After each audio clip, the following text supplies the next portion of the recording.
Welcome everybody to 52 Living Ideas.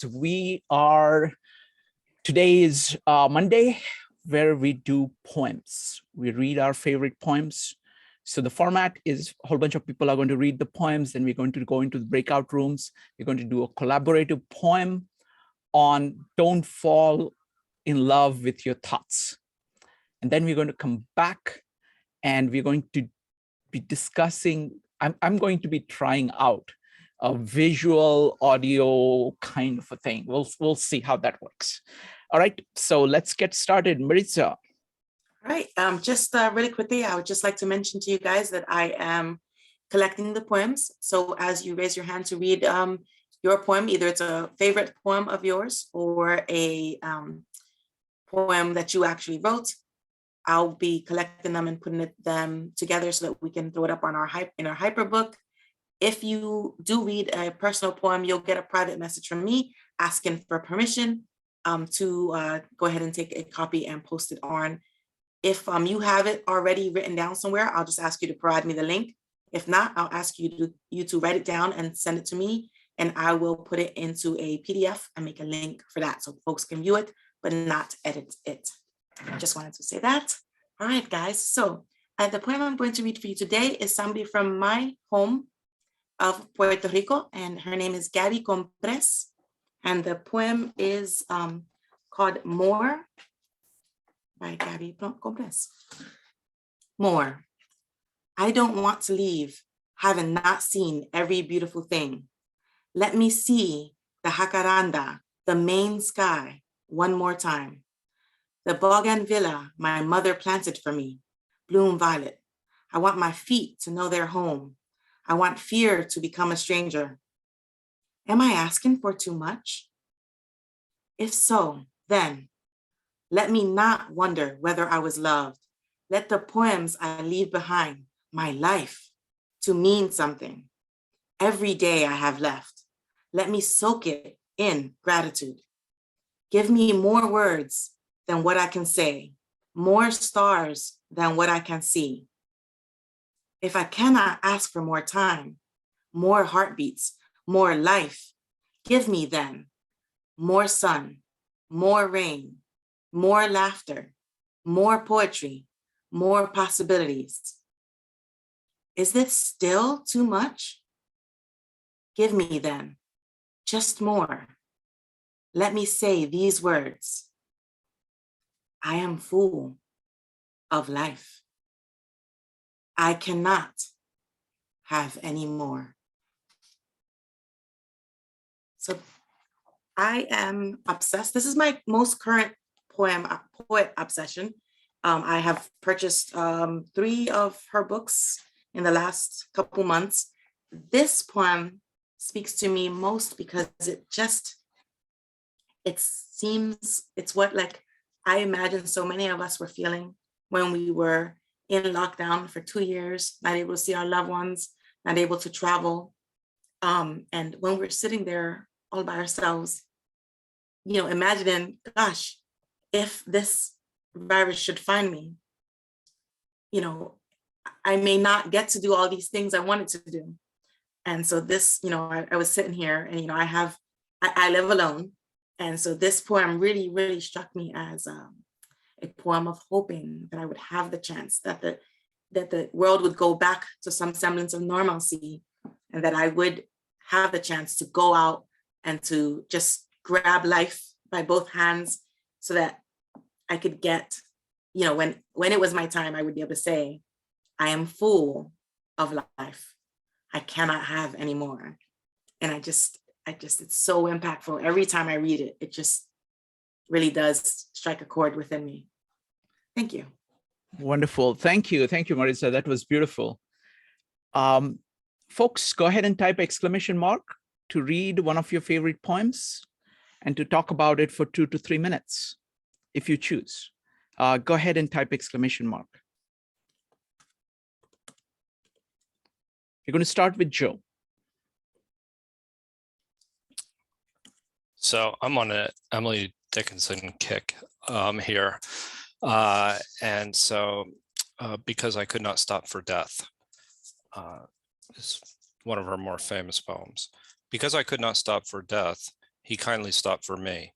The carriage held but just ourselves and immortality. We slowly drove, he knew no haste, and I had put away my labor and my leisure too for his civility. We passed the school where children strove, at recess in the ring. We passed the fields of gazing grain. We passed the setting sun, or rather, he passed us. The dews drew quivering and chill, for only gossamer in my gown. My tippet, only tully. We paused before a house that seemed a swelling of the ground. The roof was scarcely visible, the cornice in the ground. Since then, 'tis centuries, and yet feels shorter than the day. I first surmised the horses' heads were towards eternity. So this is basically a poem, obviously, about death, but I think it really kind of captures the journey through life that we're walking through. And I really kind of think about this specifically because I actually walk by a schoolyard quite often and see the children playing. And I think about the cycles of life because I'm also close to people that are in the process of dying.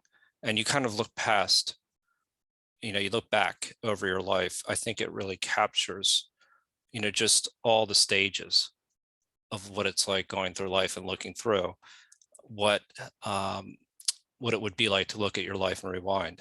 And it really captures the journey of life. And it kind of brings a merciful tone to death, which is pretty interesting. It's very difficult to do.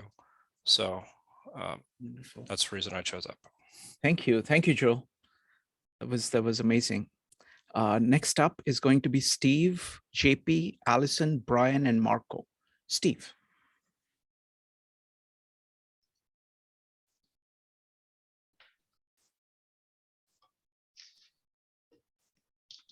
This poem is called Lost.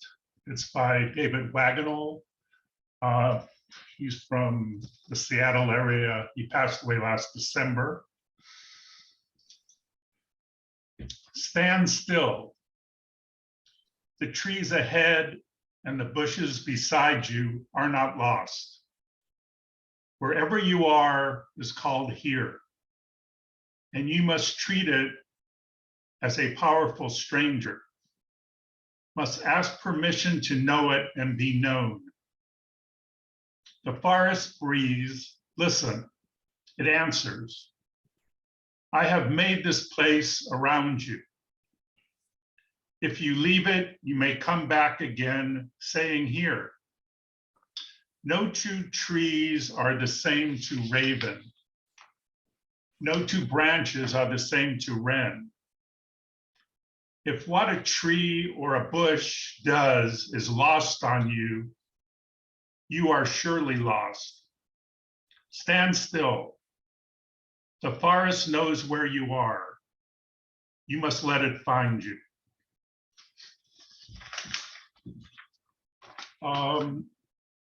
Yeah, during the time of the pandemic, I know people have been lost, have been set adrift, and it speaks to the need of a silence, of a discipline of silence, to be able to go within yourself and stop and admit that you are lost. There's no shame. There's no shame in that, to find that reality and befriend that uncertainty. There's a movement from disconnection back to connection, the acceptance of dislocation in a place. The loss is not inherent to the place itself. And I feel it's a nice metaphor for being lost, whether emotionally or spiritually. I heard one interpretation that it was from the native Indians. They would teach their children this when the children went into the forest to, don't fear the forest, find your center, and there you are not lost. Thank you. Thank you. Thank you, Steve. It's wonderful. Next up is JP, followed by Allison. JP. Good evening. We are Yin Yang. While awake, we half wish. Our prayers are our dreams. While asleep, we half wish. Our dreams are our prayers. While in love, we are one. Our wishes answer us twice. I've just started writing poetry again, and I'm trying to keep it simple, but like that. Thank you for letting me read. Wonderful. Thank you. Thank you, JP. Really appreciate it. Folks, feel free to share your poems. Always love that. Next up is Allison, followed by Brian. Allison. So this is by Sappho. I'm not sure what the title is. I just booked a trip to Greece this week. So I started reading all this Greek poetry. And what I discovered in reading it is that a lot of her stuff is just fragments. And I will say that one of the things I love about doing this, I love the Zooms, but I also love just reading so much poetry, trying to pick a poem. Okay, so anyway, some say an army of horsemen, some of foot soldiers, some of ships is the fairest thing on the black earth. But I say it is what one loves. It is very easy to make this clear to everyone. For Helen, by far surpassing mortals in beauty, left the best of all husbands and sailed to Troy, mindful of neither her child nor her dear parents. But with one glimpse, she was seduced by Aphrodite. For easily bent and nimble, and then it's missing some text, has reminded me now of Anactoria, who is not here. I would much prefer to see the lovely way she walks and her radiant glance of her face than the war chariots of the Lydians or their foot soldiers in arms. And I chose this one because I feel like there's just been so much news of war lately. And I think that even in the time of war, we need to focus on what's positive and joyful in life. And so that's why. Wonderful. Thank you. Thank you. Always like poems from a different culture. And I'm particularly partial for Greek expression because it's so stark. Even when you read the Greek plays, they don't have this floweriness, don't have this Baroque expression. Everything is just full of power, right to the point, mercilessly clean and direct. Thank you. Next up is going to be Brian, Marco, Paul, and Margarita. Brian. Okay, I've just done a quick change of the plan. The poem I was going to read, I chickened out of reading it. I will practice a bit more because it's not in English. That's the reason. It's from someone who I regard as probably one of my favorite poems, poets rather. But as I say, it's not in English, and I'm not quite comfortable with the pronunciation yet. So I'm going to read another one, which is in English, and it's called Ignorance. And it's by a gentleman called Philip Larkin.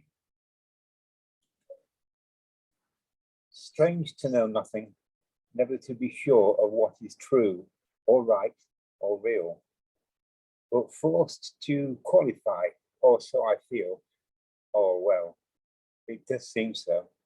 Someone must know. Strange to be ignorant of the way things work, their skill at finding what they need, their sense of shape and punctual spread of seed and willingness to change. Yes, it is strange. Even to wear such knowledge, for our flesh surrounds us with its own decisions, and yet spend all our life on imprecisions.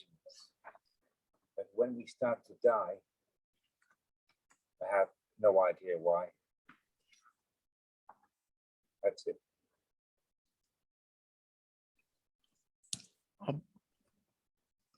Brian, would you like to say a few words about it? No, it's very short, very strange. It's one of I don't actually like many poems from Philip Larkin.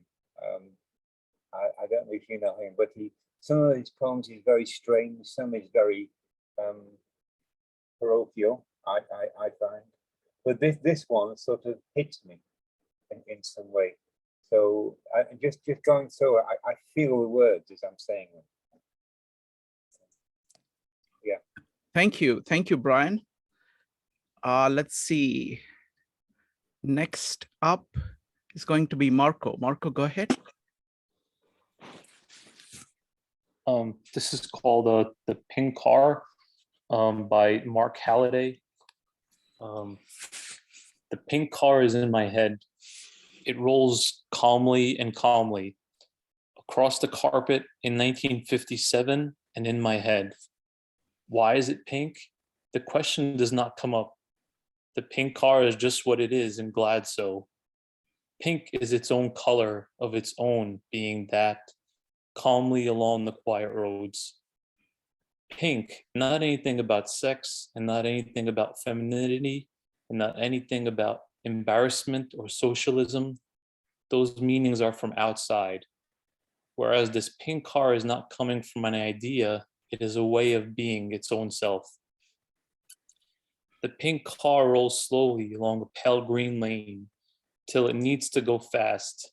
Then it goes very fast while still quiet. It knows what it is. It is the pink car.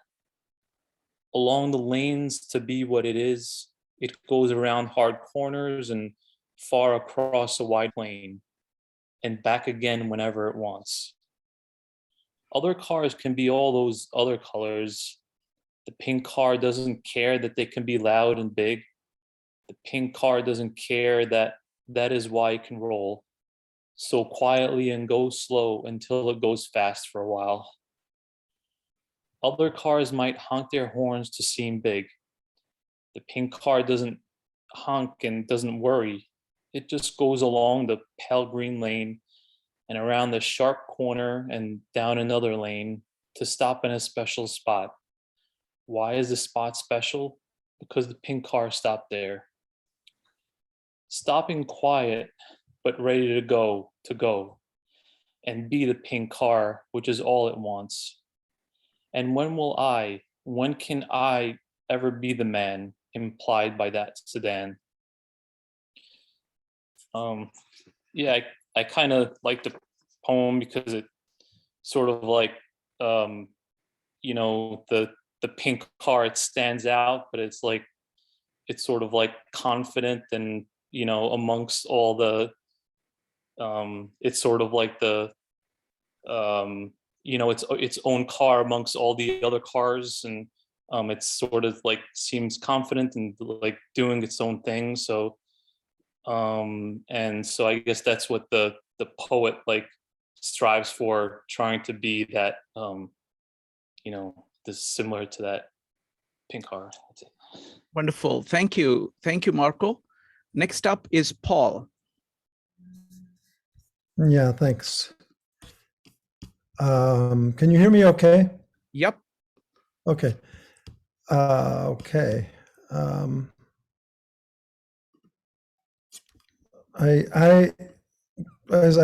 You might have heard, I wasn't sure what I was going to do and whether I was going to read, and then JP read, and I felt I had to read after that. Wonderful. So Thank you, JP. He brought some things forward for me. I'm just looking for one reason I was not sure I was going to read is I wasn't quite done, if you know what I mean. Mm-hmm. So I think I have. Yeah, I found the version I want to read, and it's you might call it amusing. I'm not sure if it qualifies as a poem, but that's one of the things I like about this group is I felt the spontaneity in JP's, like a not a million times edited kind of a feeling, and I value that. So that made me the sort of have the vibe to read this. Okay. I was told I have a reptile inside me, a trace of the beast, a thrashing, long-tongued prisoner, hyper-alert, expert survivor, sparked by the primal, the unspeakable we don't dare to speak. There are others there clamoring for attention, but there is the beast. I needed to know where it lives. Neuro headset, asynchronous communication, fast Fourier transform, amygdala, hippocampus, limbic waves, scan, find the Jurassic reptile, the beast chasing the beast. I found it. I can hear it now. I invented a device to translate the reptilian alpha, beta, gamma, theta into music and geometry, to let it sing and paint. Electrodes, USB, Bluetooth, plastic. And then one night the speakers creaked with a strange, dark joy. And I sang back in pleasure and pride, then fell into a sleep. And when I awoke, I was gripped with a new obsession. Desire follows desire. Sure, let the beast rejoice, but now take me to where the sea is quiet enough to hear only one universal sound, our next frontier, the angel's voice. Wow. That's Thank that. you. Thank you. Thank you, Paul. Really appreciate that. Thank you. And one more thing I want to say about it is I would read that here because there's something really great about this meetup, which is you have a common context. Like I know many people in this group have thought about neuroscience, have thought about these famous religious texts. So I've got that group right here. Do you know how valuable that is? So I can read a poem like that and it will click all these connections in people's brains. So it's very exciting. Thank you. Wonderful. Thank you. Thank you, Paul. And love that observation. Next up is going to be Margarita. Margarita, go ahead.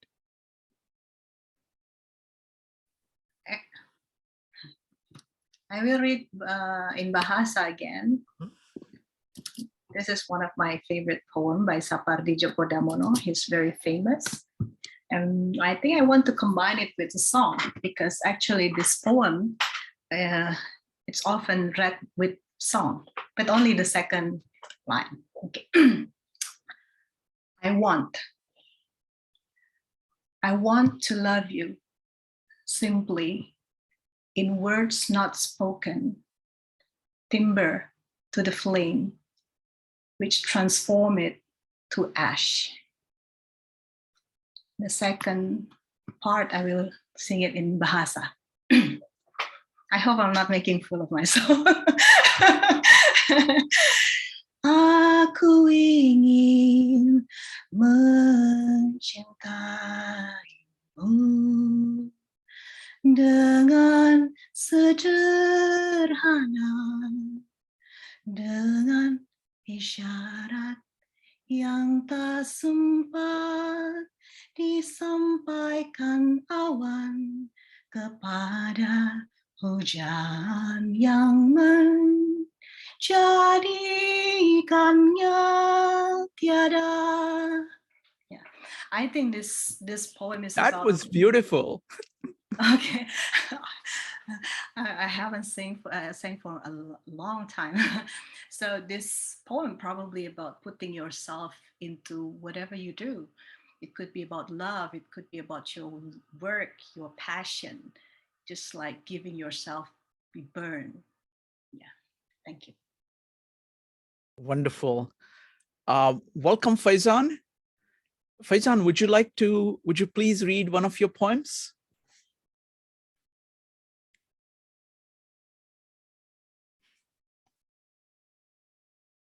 Give me just a second. I think I need to unmute everybody. Yeah, go ahead. Go ahead, Faizan. Hi. Hi, Shrikant. Hi. Welcome. Yeah, thank you. I'm so sorry I'm late. No problem. You're just in time. You came just in time. You're about to go to the breakout room, but can't go without your poem. And I have a special treat for you, Faizan. So after the breakout rooms, I'm going to bring up this diagram that I have, which summarizes my entire understanding of Bhagavad-Gita, and I'm going to do a riff improvised poetry about that.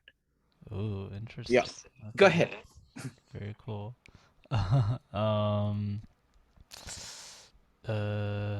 Okay, all right, I'll just this piece is called Your Words.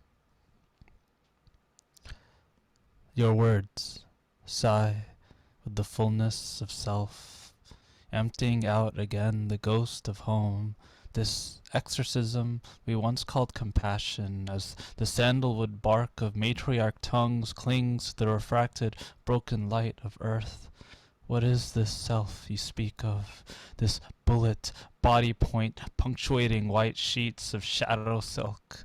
Who is this escape, whose brown name you utter covered by such unfair and lovely organically skinned packaging? Self-compassion became self-escape, became self-hate, this abandonment I so dearly fear by every passing day, for I look out the window for a body to call home, but I mistake their shadow for the husk I call ghost, and I call for the curses in my feet to lighten before my soul leaves my roots behind, for the moonlight wavers over the passion of blood, the compassion of silence, of my love come undone in a moment of violence, not a moment too hollow, but I've gazed into sun, hoping it will poke out my sight to make way for another.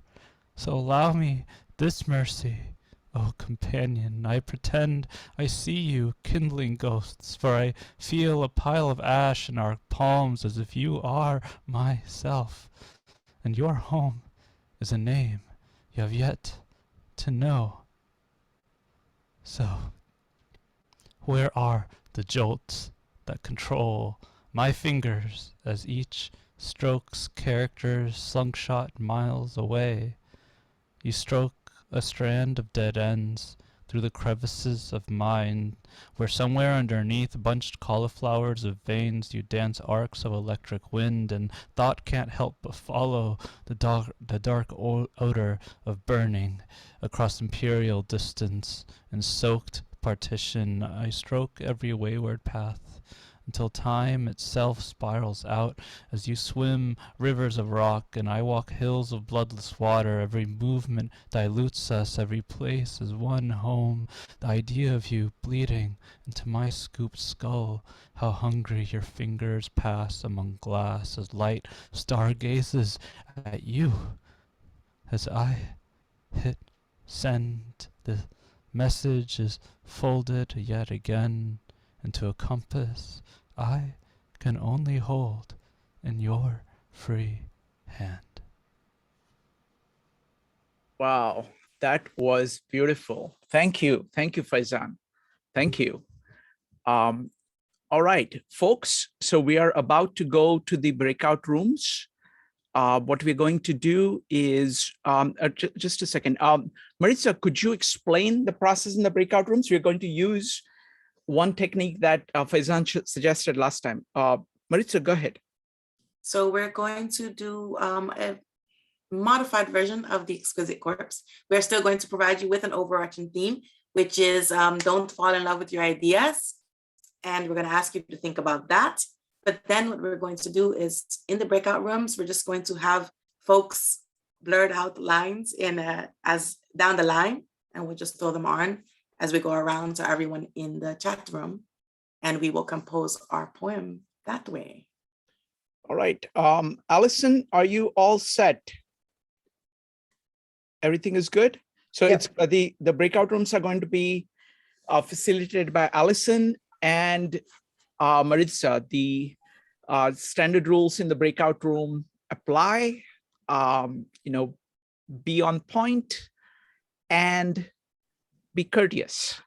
I'm going to start the breakout rooms. They will last for 20 minutes. And when we come back, we're going to read the collaborative poems that we have produced.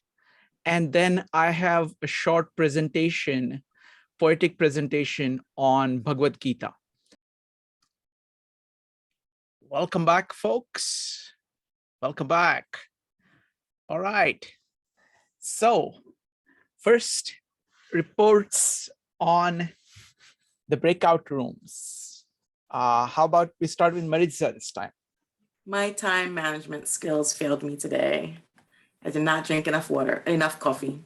No, we did okay. So it's gonna, you know what? I lied. I'm taking that all back. Forget I said that. It finished exactly as we planned it. It's perfect. It's my story and I'm sticking to it. Okay, so this is us. This is my group in how we're thinking of not falling in love with our ideas. Here is safe.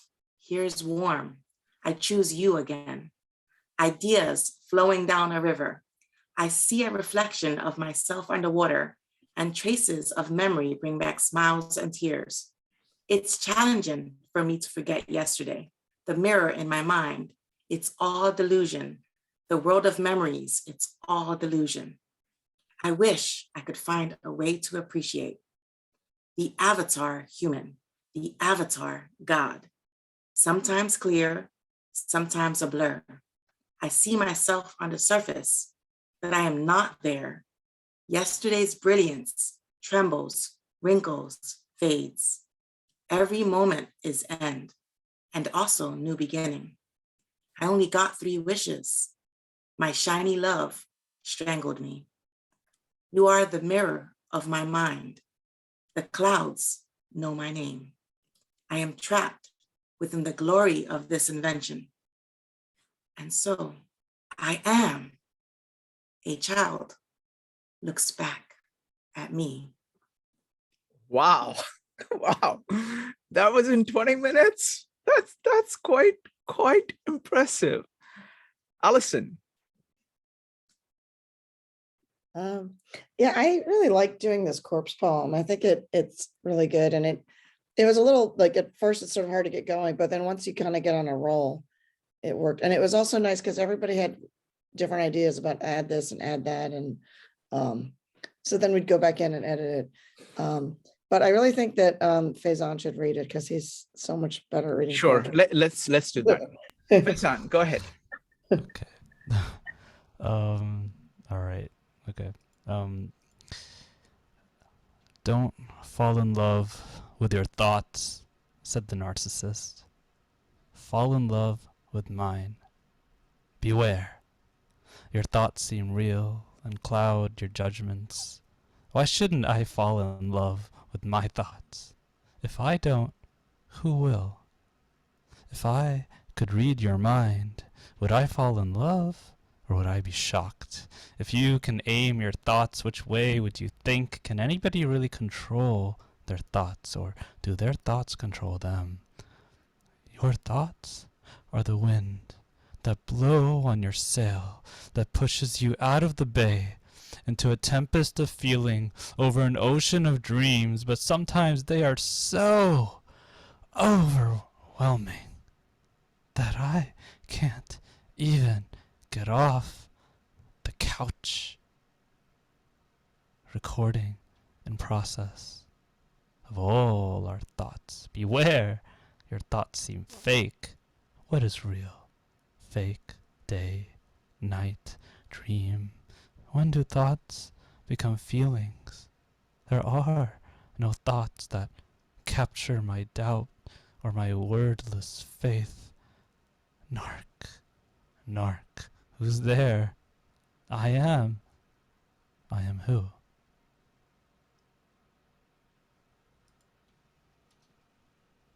Wow. Okay. Wow. This group is crazy. It's amazing. They're amazing. You guys are the best. It's great. Wonderful. If anybody has any comments about this process or anything, what the experience was like, you're welcome to type an exclamation mark and go ahead. Anybody?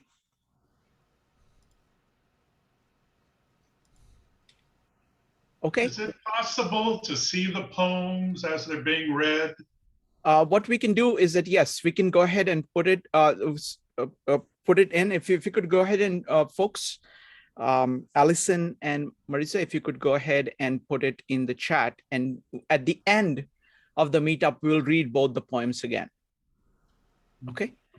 All right, Paul, What did you think?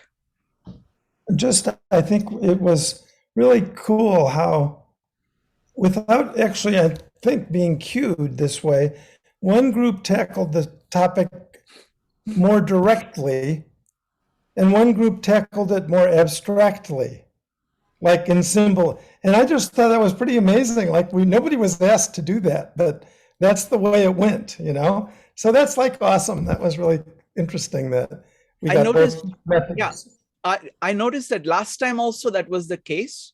One of the groups took a very kind of sensory, very rich, sensual kind of a way of expressing it.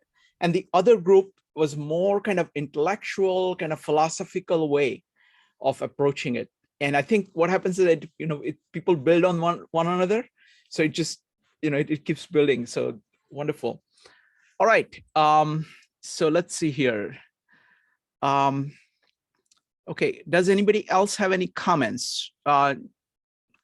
David, W. David Hubbard. Go ahead. Yes, that was very enjoyable. And thank you to Maritza for facilitating our group. Each line was a surprise, and the group took the poem places that I would have probably never thought to go myself, yet it all came together in a wonderful way. So nice job all. Wonderful. Thank you. Thank you. Give me just a second here. Okay, I'm going to bring up my, so I'm going to try this. I don't know what it is going to end up being, okay? So let me just say here, Maritza, can you hear me all right? Okay, I'm going to start sharing my screen. Give me a second. Now, even if you're not familiar at all with Bhagavad-Gita, don't be worried, because I give this presentation to my friend Yasuhiko, who knows Bhagavad-Gita pretty well, and he says 12-year-old will be able to follow it, so it should be fine. Okay, so let's try. Let's see how this goes.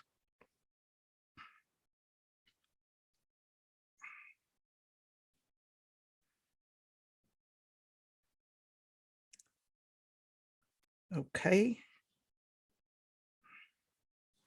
All right.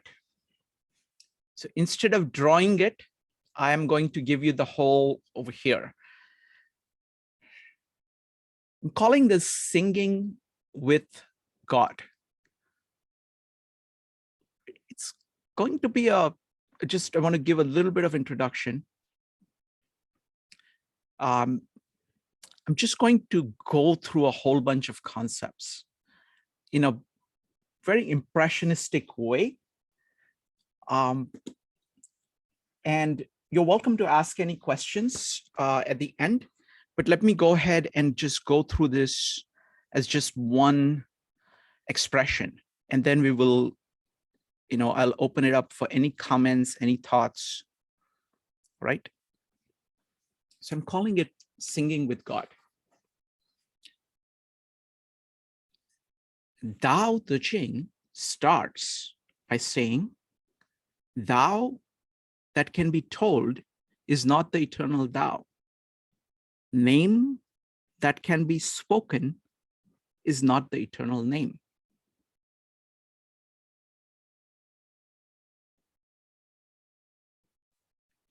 Bhagavad-Gita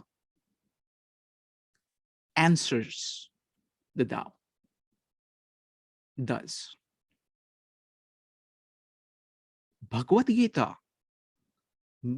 means song of the God. It's the song of God. God is singing to you. What are you listening for? You're listening for the Anahat Nad. What is Anahat Nad? Anahat is unmanifested. It's the unmanifested sound. What is this? If it is unmanifested, what is an unmanifested sound? And how do you speak to it? How do you sing to it, with it? And how does it sing to you? Jnaneshwar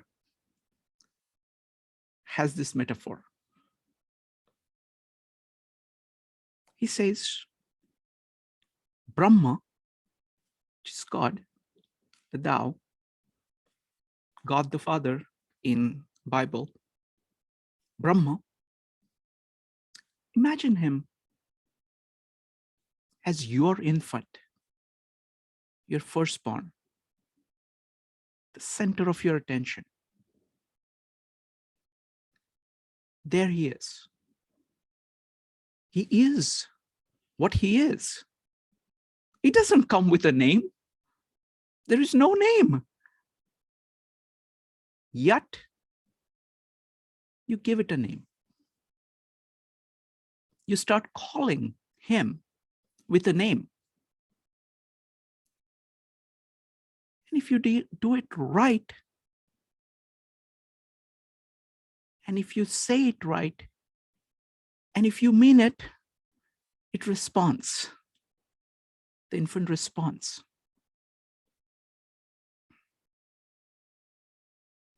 So what is the name of this infant? You see the diagram, the yellow dot? That is Brahma. That is your infant. And you are calling to it. And what's the name? You give, Bhagavad-Gita says, the name of the infant is Om. A, U, and M.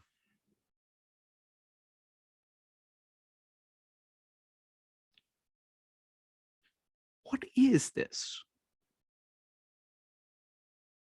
How can this name be the name of the nameless?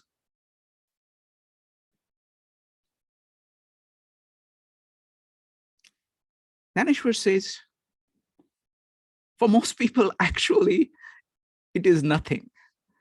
Because unless, like, if a person doesn't know your infant and he knows the name, he knows nothing.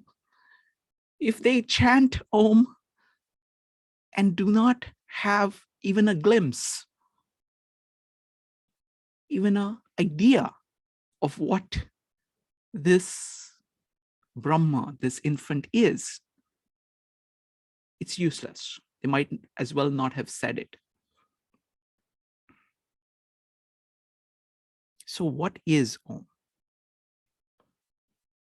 You have to understand it in parts. It is the all of you. It is your mind, your heart, and your body moving in this world. Let's look at A. A is produced in your head. That's your mind. That's your I. That's with your mind, you seek the infant. You are asking, what is it? What is it? What is it? Relentlessly.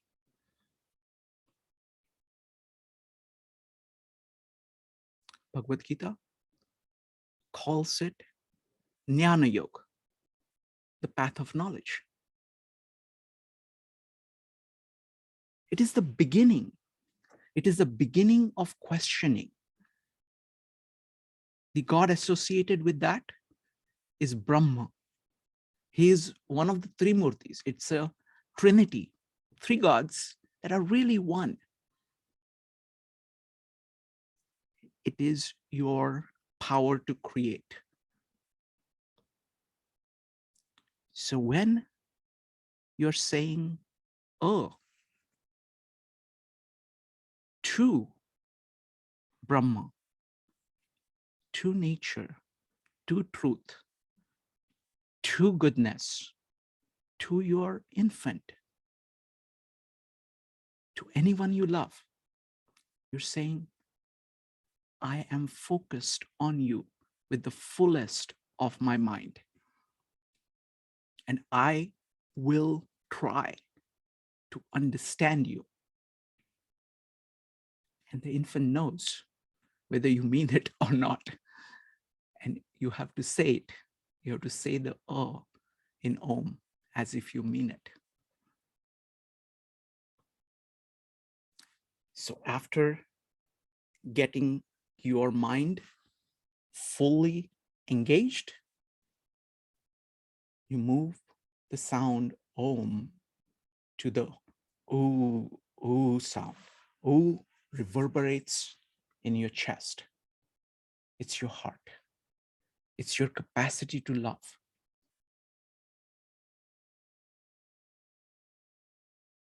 It is Bhakti Yoga. The best way of thinking of this is devotion. It is not a passing attraction to things. It is the devotion that a mother would have to her infant. There are a whole bunch of emotions that go through the mother, but she remains devoted and focused. It is Vishnu. It is the eternal principle. It is what sustains the universe. That's the red.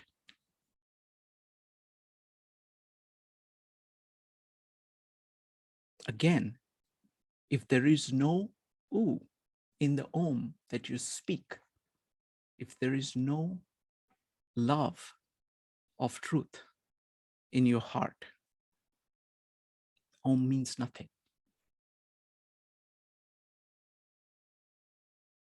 Then you move to in Om, which goes further down in your belly and it reverberates with your body.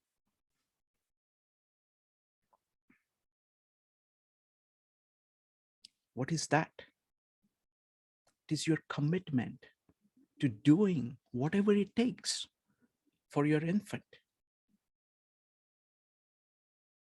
It is your commitment to doing the right things. It is karma yoga of doing action in accordance with the center. It is associated with the god Shiva, who transforms the world. So we have moved from the innermost core to the outermost. And all of this has to come together for you to say Om and mean it.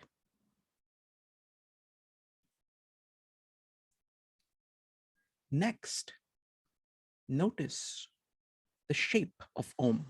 It is like this. It is the same shape of you. You have a mind, you have a you have a mind, you have a heart, you have a body. So Om parallels you. Then you are saying Om. That is your expression in response to Brahma. And Brahma itself has that shape in it, all concentrated into one. So there is a parallel. Actually, the identity. Tad Tvam Asi means Tad is the yellow dot, the Brahma, the God, the Tao. Tvam means you. You are at that circle, the intersection, 3 points that intersect right here. So you are here. Oh, let me go ahead. You are here, here, and here. And you are saying Om, the black, this over here, to Brahma. And the Brahma is the concentration of all of it in together. To put it in Louis Sullivan's terms. Om is the seed germ. It has the creative potential of the earth. It has the sustaining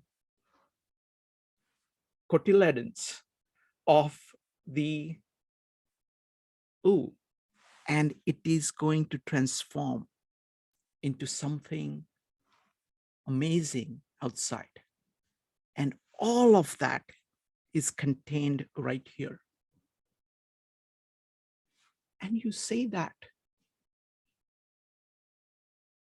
in every syllable, because in Indian philosophy, all of the sound, all sounds are composed of this. So this Om, with its creative power, sustaining power, and transforming power, contains the seed of everything.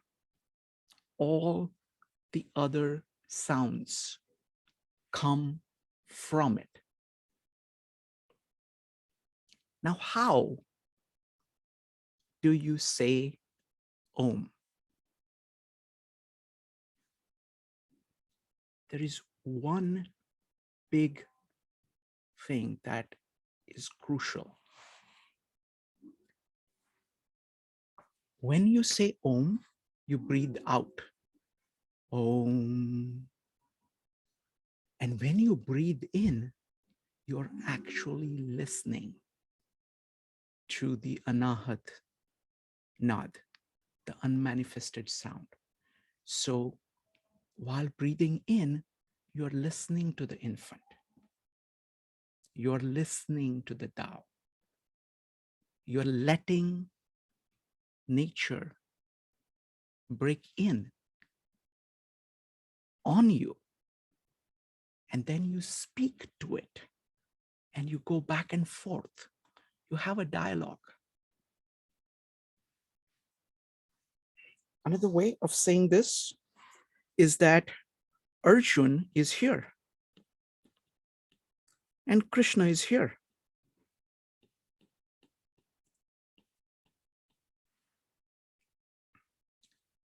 Arjun, and there are multiple paths of getting there. Some people are thinkers.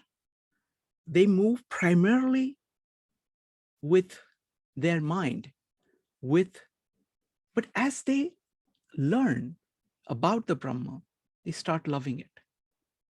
So I like to think about it as 60, 30, 10. Or it could be 60, 30, 10. Any which way. So there is, people generally are stronger in each of them. Bhagavad-Gita allows you to say Om with different emphasis on each of the syllables. Now, I want to connect this up with one other point. And for that, I'm going to stop sharing. And if you want to do this exercise, you will need to use your video to get the full benefit of it. And then you can change your view so that you can see only people who are on video. If you'd like to do the exercise, then you'll be able to see it. It's up to you. You're welcome to do that or not. So it's a very simple exercise, okay, which actually puts this entire Om in your hands. So hold your hands like this, okay? If you hold your hands like this one right here, okay, left wrist over here is your O. It is your core of your eye. It is your thinking power. The tip over here is your U, okay, which is the Vishnu, which is the sustaining power. And this tip over here is the external world, your transformation from this. So this is the inner core. This is the thing joining it is the love. It's the love of the universe itself, of both yourself and others. So you're starting here at the core of your thoughts. You're going through love, and you're going out to make the world in your own, in the image of the highest conception that you have. And that's what namaste is. So when you're saying namaste, what namaste means that the God in you, God in me, greets the God in you. Okay. So again, you can see that God in me. So God is up here. So you are here. So you're going from here to here, from me to God. And then you're saying, I'm greeting the God in you. So whatever you're looking at, the person, your family, your business, your work, the whole world, you can put anything over here. So when you're saying namaste, so if you want to do this, let's do it thrice. So you look at one person on the screen and you say, let's keep the mics off, and we are going to do it 3 times. So for each person, each time you just say, namaste, God in me greets the God in you. Okay, it can be any person. The person doesn't even need to look at you. They can be looking at anybody. Okay, and we're going to say this 3 times. Okay, let's proceed. Namaste, God in me greets the God in you. Namaste, God in me greets the God in you. Namaste, God in me greets the God in you. Thank you. Okay, so now I'm going to bring back my sharing, and I will take any, first I want comments, because this is a very impressionistic presentation, and I want to find out how it was experienced. So go ahead and type an exclamation mark if you'd like to share your comments. Let's see here. Give me a second.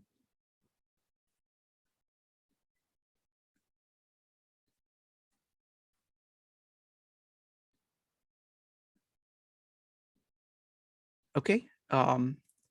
Anybody, any comments? Joe, go ahead.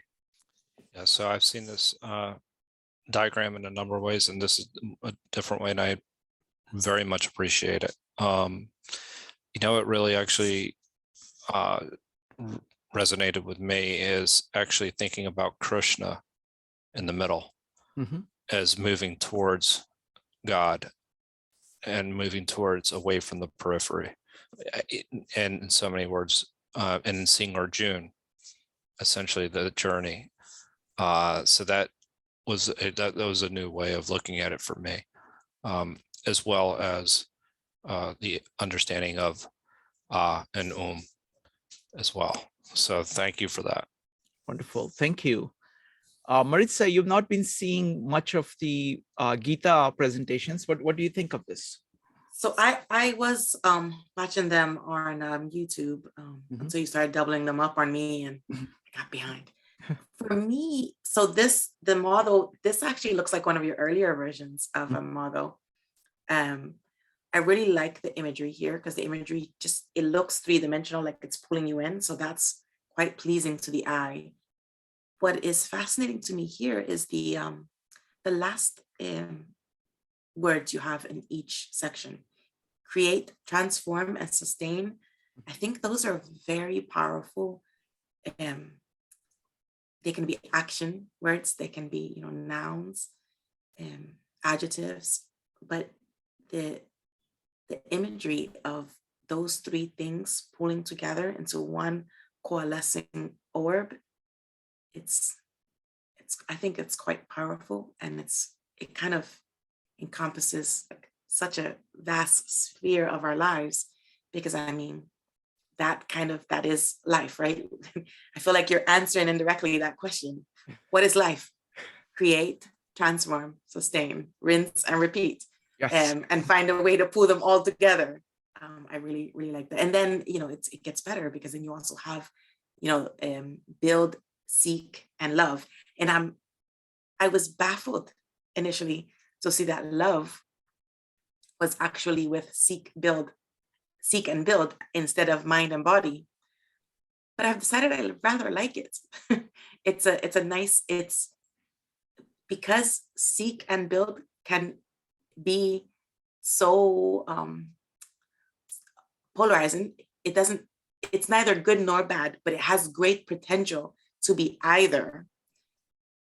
The love gives it a grounding that in one's person solidifies it as being something uplifting as opposed to being something non-uplifting. And I really like that. So those are my initial thoughts. Thanks. Thank you. Paul. Yeah. Thank you, Shrikant.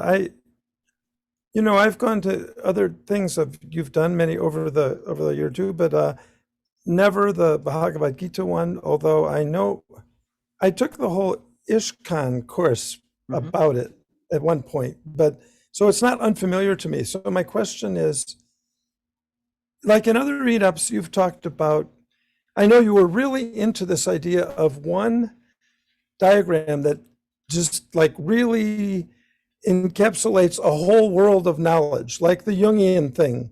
Yes. I remember those meetups. And you were trying to sort of make a diagram of consciousness.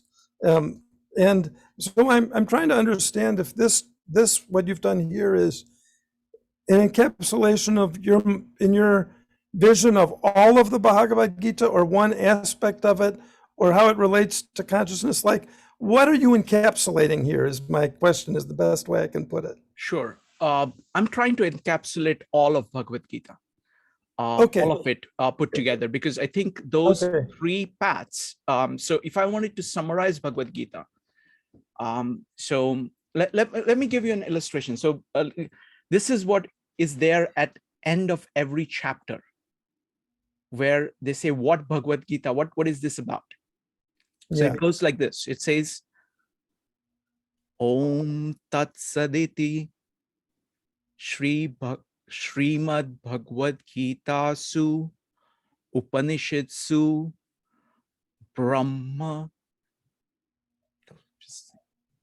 Brahmanyane Yoga Shastre. So it starts with those things. So it says Om Tat Saditi. So that means Om, let me see. So Om is this sound.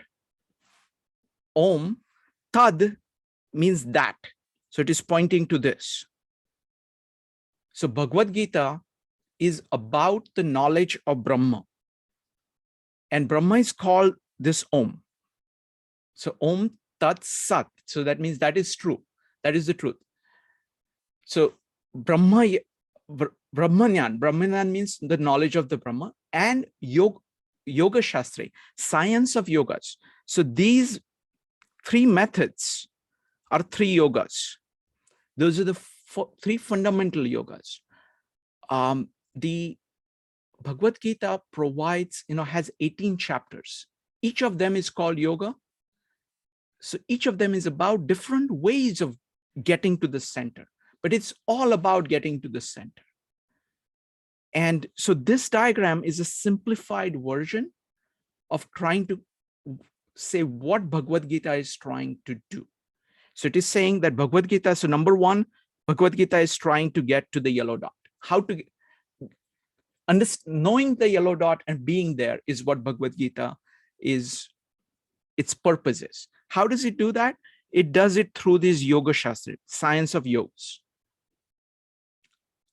So that kind of captures it. And Om, if you look at chapter 17, that's where it talks about Om as being the name. And that actually captures that Om, A, U, and M, that captures this cycle. See, other thing to realize is that the Indian thought and Bhagavad-Gita is heavily cyclical.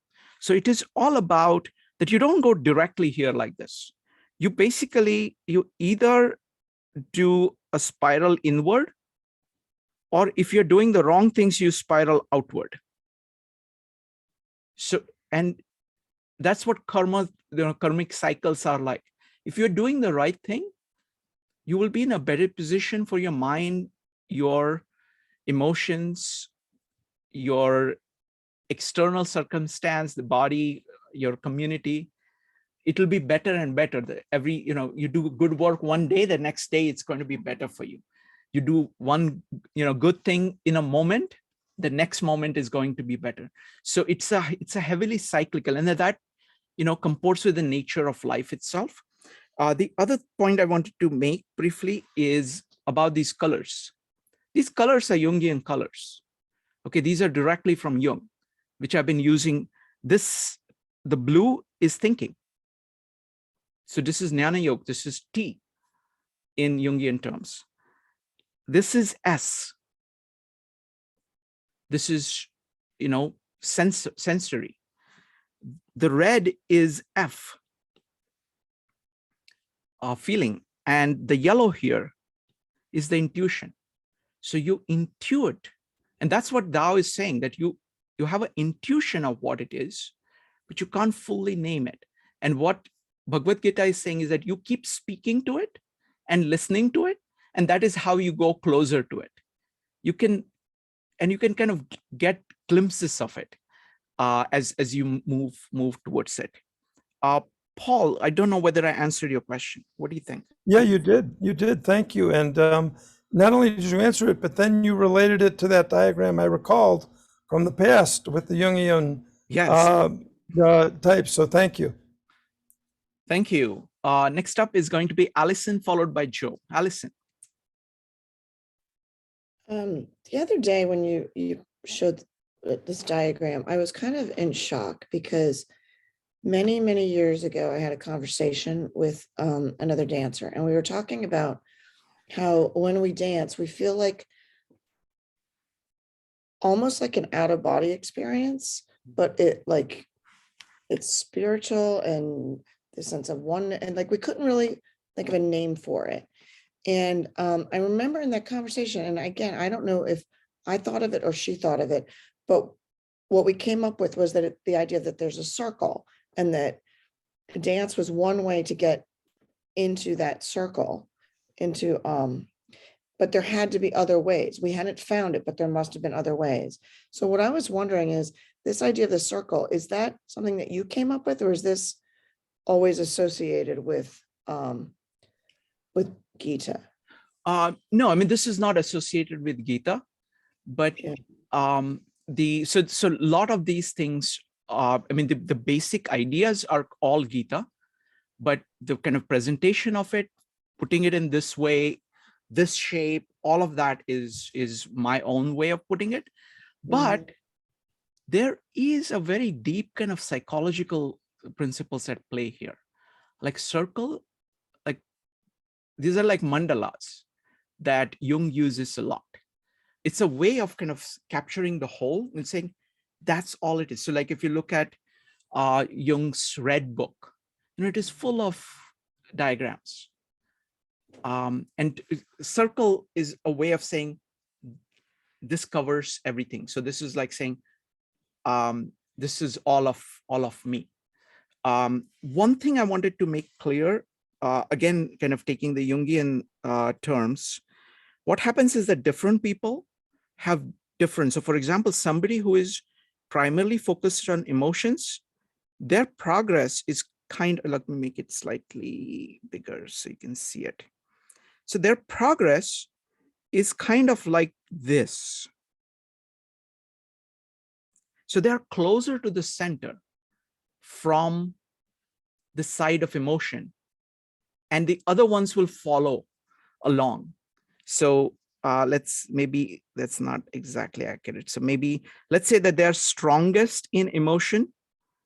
Next is this one. So they're kind of like this. Whereas somebody who is primarily focused on kind of intellectual thing may be like this. So these are not exact circles. So circle is a very simple way of trying to summarize it. And I think these 3 axes is really, really useful of saying, you know, you have the thinking ability, you have the feeling ability, and you can move, you can take action, and you have to kind of engage all of them. And there is an interplay between them. You know, when you do one of them right, the other, you get a little bit better at the other ones too. But at the same time, there is kind of difference emphasis people have on each of them. So that's what I would say. And in this actually is very important in art, because art is like a holistic expression, and you have to bring in thought and emotion and physicality together for it to be beautiful, it to make sense. So it's you know, I'm not surprised that, you know, I think this is very natural for somebody who's thinking about art. Okay, next up, let's go with Rupali followed by Joe. Rupali, what do you think? You wanted to, you like this diagram and you wanted me to talk about it. Go ahead. No, I absolutely like this diagram. I think it has a very dynamic feel to it. At the same time, it's very stable with the 3 axes. And this Tattvam Asi, thou art that. That's the Brahma, and you are that. I think it just kind of, the 3 axes state that, and you're at that center. And then the circle gives the movement to that stable axis. That's how I look at it. And the colors, like you've explained before, they're very pleasing, and you know, the primary colors and the complementary colors, they go really well.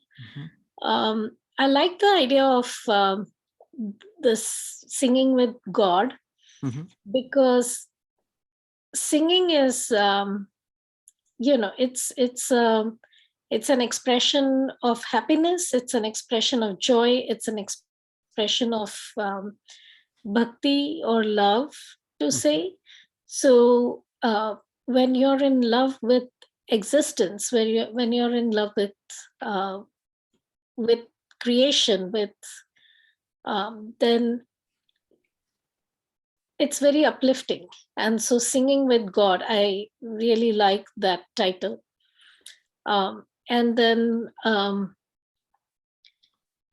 I also, I mean, to conclude, I would just say that the connection that you had with Louis Sullivan's work with breaking in and breaking out, so breathing in, breathing out, or centering yourself with Om, I think that it comes out in this picture, in this illustration. So yeah, those are my thoughts. Thank you. Wonderful. Rupali, thank you. You with so many you know, excellent connections. I really like the thing about stability and dynamism, and I like it when I put the spiral in.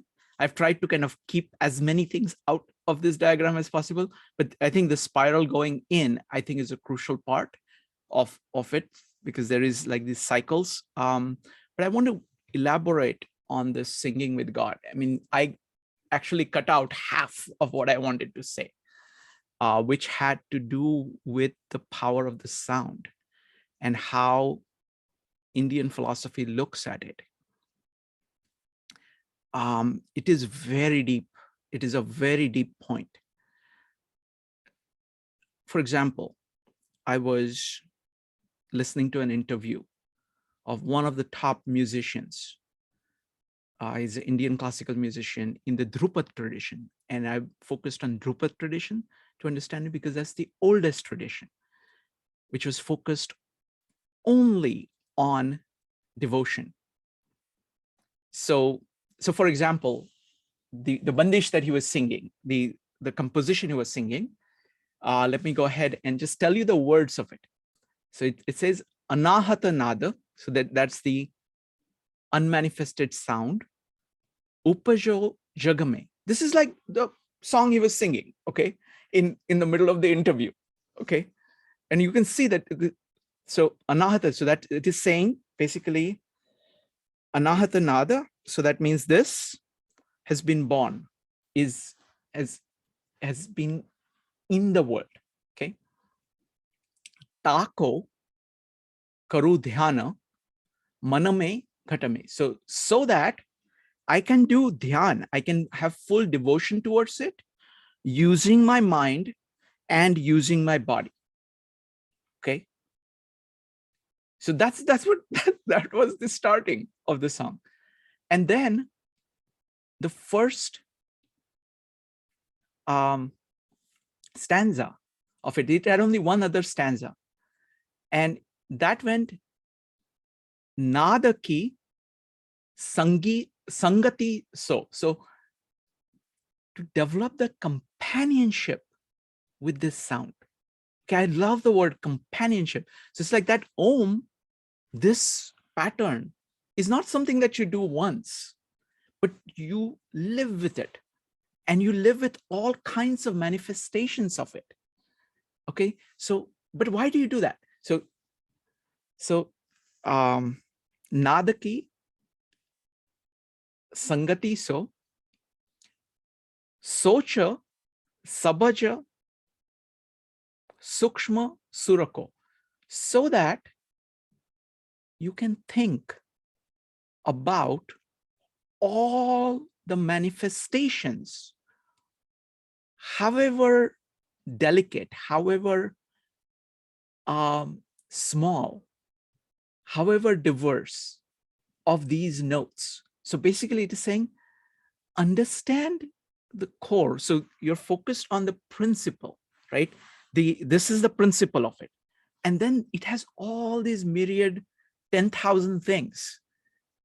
So you develop ability to focus on each variation that the universe produces in people, in nature, everywhere. And why do you do that? Tako Shuddha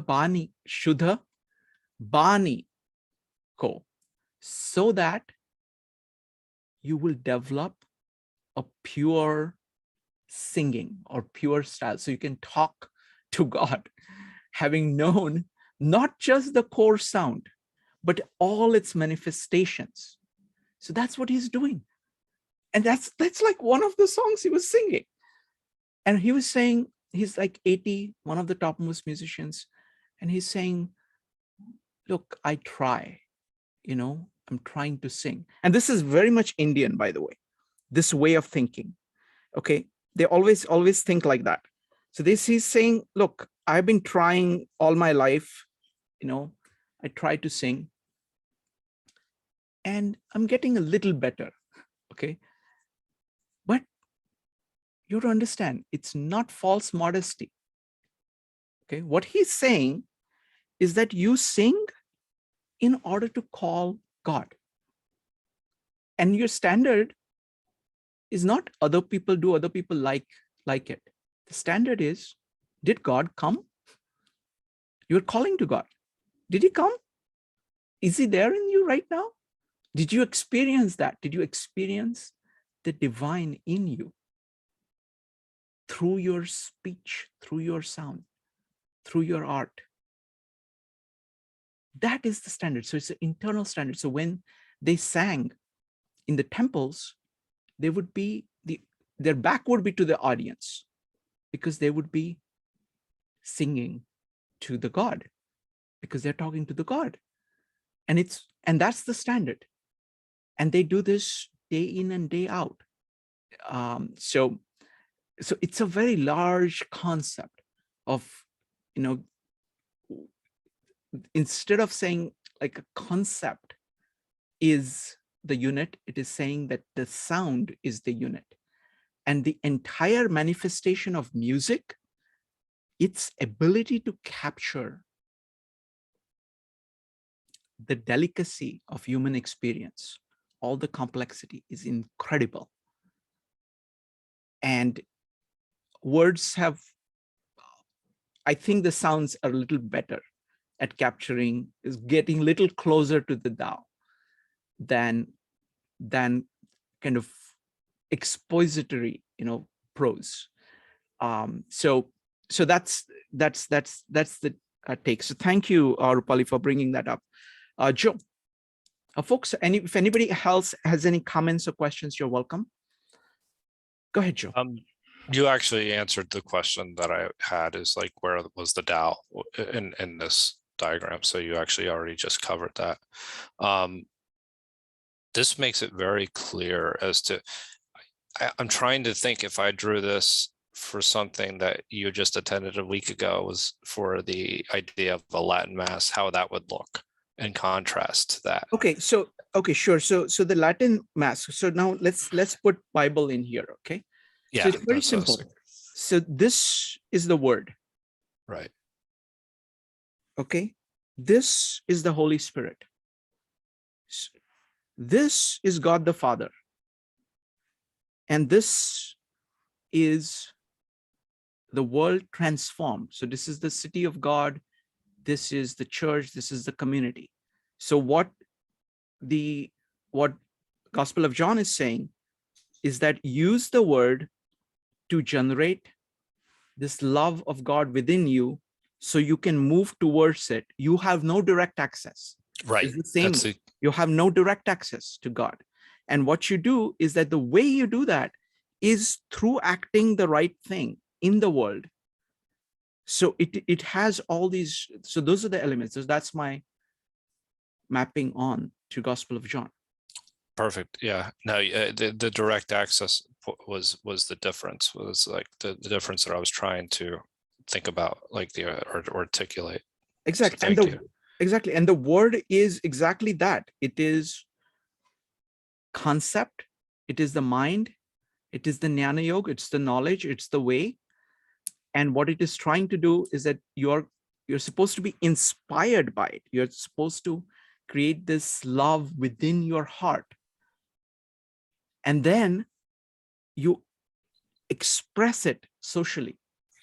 You express it outside, and it brings it back. So that, that's my take on. It's an interesting, because like the idea of the Lord be with you, and then with your spirit is outer. And that's yeah. Okay. Thank you. Yep. All right. Okay. Thank you, folks. Really appreciate the comments. Now I want to kind of come back to our regularly scheduled programming, and let's continue. If anybody has any questions. So firstly, how did it go in terms of, first question I want to ask everybody? We have done the breakout rooms in two styles, one where you have prompts and one where it is free flowing. Do you guys anybody has any comments about the pros and cons of each of them? Which one you like more? Why? What are the useful elements of both of them? I just want to understand, because I'm the other thing I want to put on the table is, if anybody has any other suggestions about what we should try out on the breakout rooms, because this group is pretty incredible. It's like, and what people are able to do with what we decide to try is pretty incredible. So I'm open to any ideas. So go ahead, folks. Go ahead and type exclamation mark if you'd like to comment on the breakout rooms, past and future.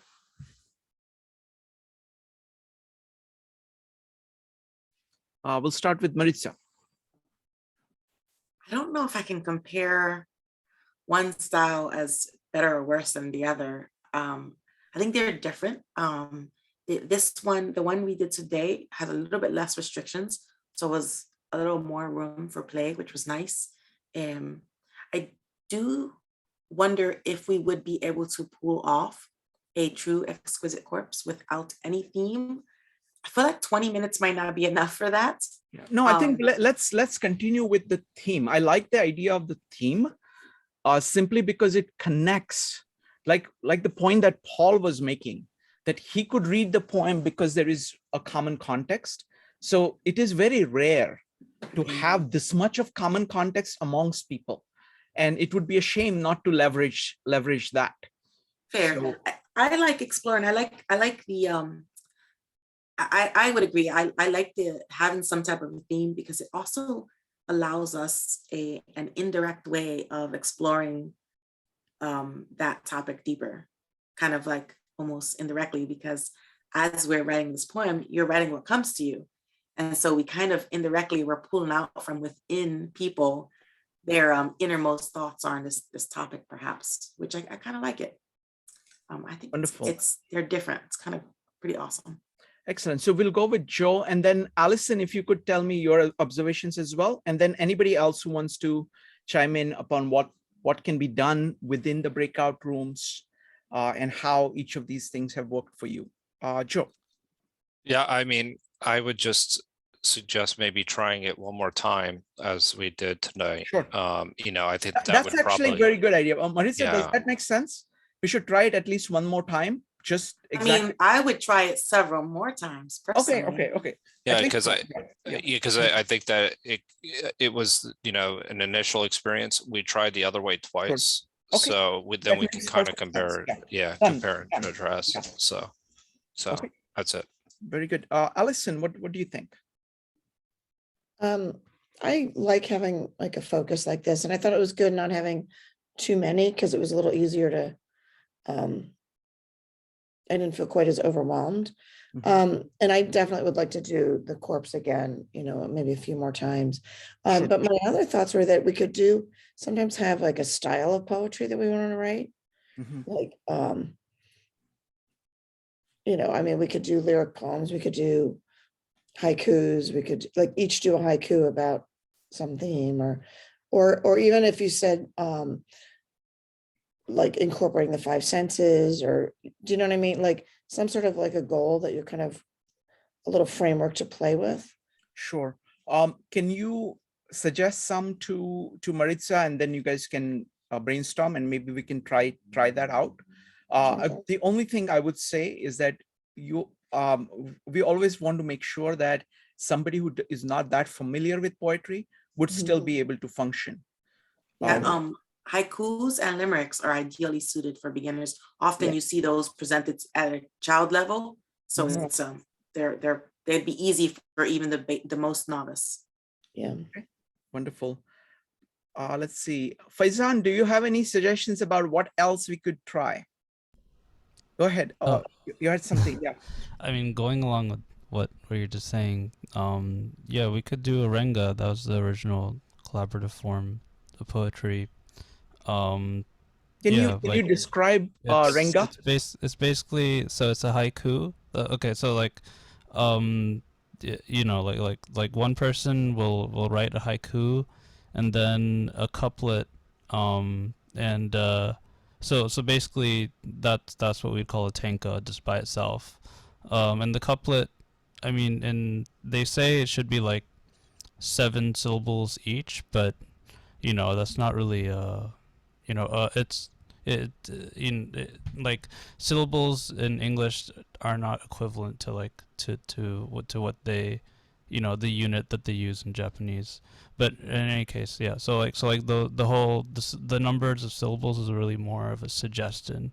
It's more but in any case, yeah, so a renga, the first person writes the haiku and the couplet, and then another person responds with their own haiku and couplet, and then the next person responds with their own haiku and couplet. So everyone writes a tanka, you just like go around, so then the entire poem altogether is a renga. Wonderful. Let's try it at some point, maybe like 2 weeks or 2 weeks from now or something like that. Maritza, does that make sense? Yes, I'm familiar with the renga. It's actually quite fun. You get a big group. It's quite lovely to do. Okay. It is. Okay. It's like a huge version of the Exquisite Corpse with a little more structure. Okay. So how about next time let's continue. Let's try the same one, and then let's do renga twice. So we'll have these 3 different forms. Does that make sense? I would say maybe let's try something a structure smaller first and then the ranga. Okay. Let's baby step people Sure. in. Sure. Sounds good. Oh yeah, Sounds good. yeah. Okay. Maybe perfect. haikus after Okay. another one like today. Okay. Yeah, mhm. You know what, Faizan, you can send your email address or something to Marissa, and you guys can collaborate on whatever you guys, Faizan, if you want to lead anything, you're welcome to do that as well, or give any suggestions or anything. And just, just like she's communicating with Allison to figure out, and Margarita to figure out what, just be in touch and see. Does that make sense? Not Shrikant, I do want to say, anyone else who would like to lead one of the breakouts, just let us know. Yeah. I'll go sit in the audience. Yeah. Okay. All right. Excellent. Okay. So this is good. All right. So I want to tell you about couple more things. So firstly, we have to choose a topic for next time. What would you Margarita, go ahead. Speaking about ideas, in Malay Peninsula, so all across Indonesia, Malaysia, up to Thai, we're familiar with this reply poems. So one person give 2 sentences or 4 sentences, and another person, it could be in group as well. So about a topic, we prepare selection of 4-line or 2-liners, and then we reply one by one. We can also change it, and it's quite funny, engaging. Perhaps one day we can think about doing that. Absolutely. So for next time, the topic, we have to pick something. Marissa, we are doing a bunch of things on transcendentalism. How about taking something from that theme for next time? Okay, we can do that. I mean, we can totally cheat and use just transcendentalism. But let's see, I have here. Oh, I don't have it open. Do you want to find something more specific within transcendentalism? We can do that. So let's brainstorm. I think because what happens is that, with Bhagavad-Gita and transcendentalism, like the ground for that is prepared. So we can put something there which will kind of connect to other things. Okay, how about seasons? Yeah, spring. Actually, spring is not a bad idea. So that we can do that. So maybe, okay, so either spring or transcendentalism in whichever order. That's I like the spring idea. But what do you think, Marissa? Sure, let's do it. Okay. All right. So we'll figure it out within a day or so, and we will go for that. Okay. You know what? How about let's take a vote right now. We got how many people? We got 14 people. Folks, go ahead. Do you want to do next? Let's do it for next time. You want spring or transcendentalism? S or T? Go ahead and put it in the chat. What is it with you in the either or? I thought we were getting away from that.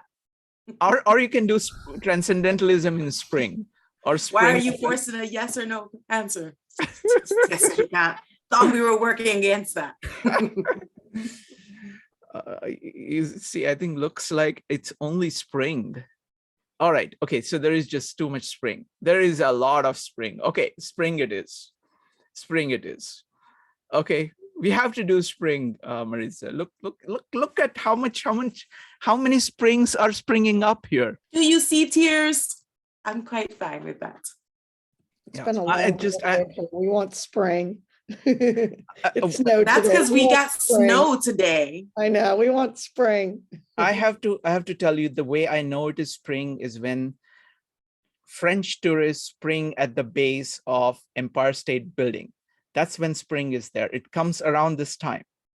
Yeah, there's a whole bunch of French tourists who appear at the base of the Empire State Building. So that's you should go find some trees. It's a much better way to see spring. Yeah, the cherry blossoms are a dead giveaway. Right. For me down here, it's autumn. Oh, it is, right. Wow. but I like spring better. Yeah, this is a good way of cheating, Margarita. You can be dealing with people who are in spring on Zoom, and you can return the favor when spring comes there. All right, folks, this is great, and thank you so much. I think these meetups are off to a great start, and the next meetups, next kind of meetups we are doing, it's going to be on Tuesdays, where we're going to be, it will be like a variety show, or not really variety show, but different topics that people can lead. You know, I want to encourage people to be leading topics. So any topics that you would like to do a meetup on, whether it would be like small, it could be like 5-minute, 10-minute presentation, it could be a half-an-hour presentation, doesn't matter. Anything that interests you, go ahead and write to me either on Meetup, or you can write at 52livingideas@gmail.com, and we can incorporate that. And we'll be starting that in like a couple of weeks when Tao Te Ching gets over. But Tao Te Ching, they have figured out Zeno's paradox. It's very, very scary. They have moved from doing 3 to 2 to 1 verse. And I think they're talking about doing like parts of verses now, and maybe Chinese, down to Chinese character or something like that for Meetup. Yeah, we're going to be very, you know, we're going to really scrutinize the translations. But we're going to go through, you know, what exactly Jason's thought process, and we're going to challenge. Unlike the Zeno's paradox, people who know calculus know that these things are the hair actually crosses the tortoise. So at some point we are going to shift to the other one. Okay. So all right, folks, thank you very much. See you soon. Bye, everybody. Bye. Take care.